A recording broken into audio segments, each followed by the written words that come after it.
The man accused of slamming his car into a Kearney Mesa building before setting it on fire is facing federal charges. Good afternoon, I'm Lindsay Pena in for Kimberly Hunt.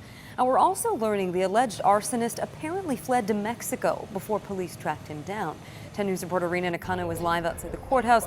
And Rena, he could spend up to 40 years behind bars.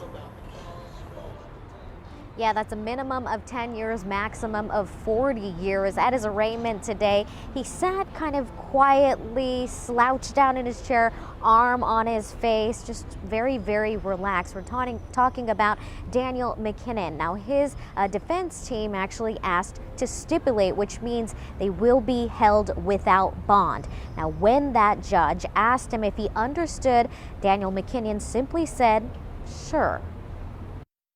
According to jail records, Daniel McKinnon is no longer in San Diego police custody. His 2 arson and vandalism charges, as well as his $1 million bail, have been dropped. Instead, he's now in U.S. Marshals custody and showed up to his arraignment this afternoon.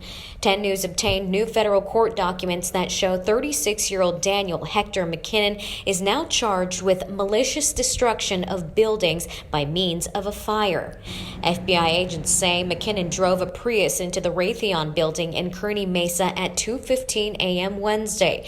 When he opened the hatch, a fireball shot out from the vehicle and engulfed him. Surveillance video showed McKinnon running while holding his right hand to his waistband area.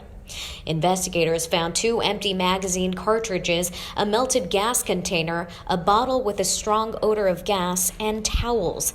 The gas cap of the Prius was also missing. The car had 2 stolen Prius license plates, but the VIN of the car itself was registered to McKinnon.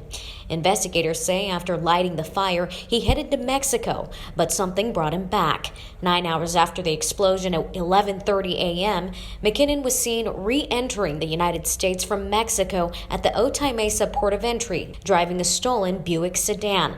That's when agents arrested him. Now, we saw 2 people inside the courtroom that were there for Mr. McKinnon. We asked what their relationship was. They said they did not want to answer. The bond will be set at a later time. Reporting live in downtown tonight, I'm Rena Nakano, 10 News. Thank you, Rena.